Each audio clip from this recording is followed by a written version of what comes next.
Something more? Yeah, I have one more question. And you introduced it when you said you get your money's worth. I feel very worthy. I am a good person, and it's not that I don't feel self-worth. But I have a hard time accepting money from people for things that I feel were given to me that I didn't pay for. I know I'm the one being resistant. Okay, so there's so much to talk about relative to this. One of the practical points of view around that is that Jerry and Esther, when they first began this work, they met us in 1985. And Esther made Jerry promise that he wouldn't tell anyone because she just thought it was weird. And he kept his promise for a short while. And then things sort of got out of hand. And so they sat with us, Jerry asking the questions, wanting to know what to do about that. Because, first of all, there's a lot involved in moving from place to place and getting things the way you want them. But also, they wanted to know what was an appropriate amount to ask for. And we said to them, it doesn't need to be this way, but in your economic world, it is this way. Most people expect value according to what they've paid. And so you want to set your price at a place that makes them expect value, but not so far that it produces hardship or prevents anyone from coming. So Jerry set out to create a series of things that cost nothing. And then he set out to create a series of things that cost very little. He always said, you can buy a book for $15 and everything that Abraham ever has to say is in this one book. You don't need all 10 books because Abraham says the same thing over and over again. The laws of the universe don't change. Clever ways of explaining it to you do. And as your experience evolves, then we do get broader and deeper, but really. And so it's not so much, if you are looking at it the way we were helping them to see it, it's not so much about what's happening to you. It's about what's happening to them. What is most likely to put most people in the place of receiving the most that they can receive. And so Jerry's always very fair-minded. He wanted to make sure that it was equal opportunity to anyone who wanted to come. He didn't ever want anybody to save any seats for anyone. He didn't want there ever to be any advantages over one. And we explained to him on many occasions that the law of attraction is always fair. In other words, as you look out into the world, you often see things that do not appear to be even. But law of attraction is always fair, meaning that whatever it is you're offering is always coming back to you.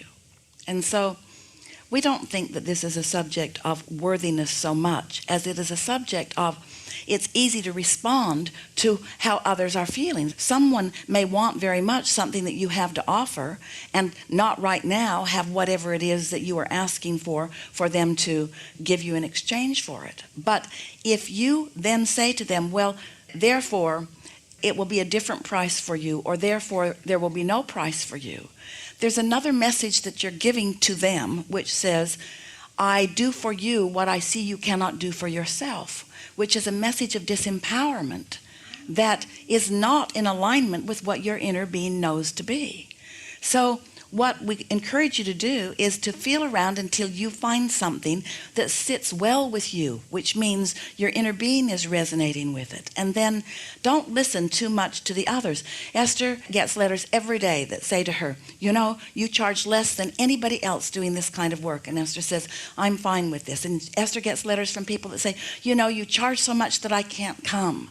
There are so many people that have so many opinions about each and everything that you will ever do, that if you get yourself all twirled up in trying to be the path of least resistance for them, then you'll get your eye off your ball and you will forget who you are, and then you'll have stress in your vibration and your point of attraction will be negatively impacted. And so Oh, I get that. We're- It's so totally. Teasing yesterday, we said we think you should call Facebook Nosebook because you've become a world that sort of has your nose in what's going on with everyone, and it doesn't serve you unless you're really solid in your alignment, because it's really easy to let whatever it is that you're giving your attention to be the reason that you are offering the vibration that you are offering, and then your point of attraction is affected by default.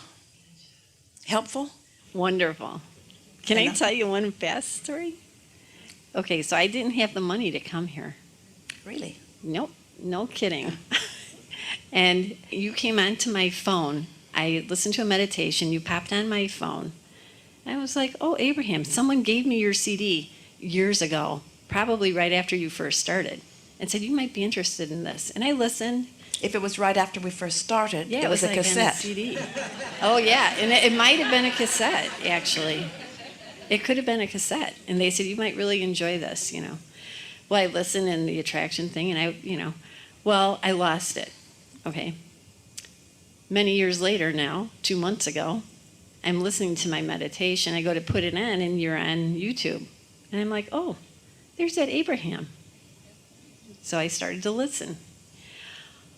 Do you know that you could have sat in a day on YouTube and received more information that you will ever receive in a day like this, and it will cost you nothing? Yes, and you know that you spoke to every issue. I'm telling you, like, what I'm saying is that you came to me. What you're saying is, I was in a vibrational place where I attracted to you exactly what I was asking for, because I was in a state of non-resistance, and so it Yes. happened instantaneously. Instantaneously. And then I showed up in a room with hundreds of people, and first crack out of the box, I was called forward for the same reason. Yes.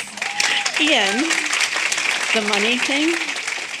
So the money thing, I did not have the money to come. I was like, I'm going to see Esther. I saw that you were coming. I'm like, I don't know where I'm going to get the money, but I'm going to see her. I'm going to see Abraham. I just can't wait. Power in decision, isn't there? Made a decision that I was going. I didn't know where the money was going to come from, but I didn't care.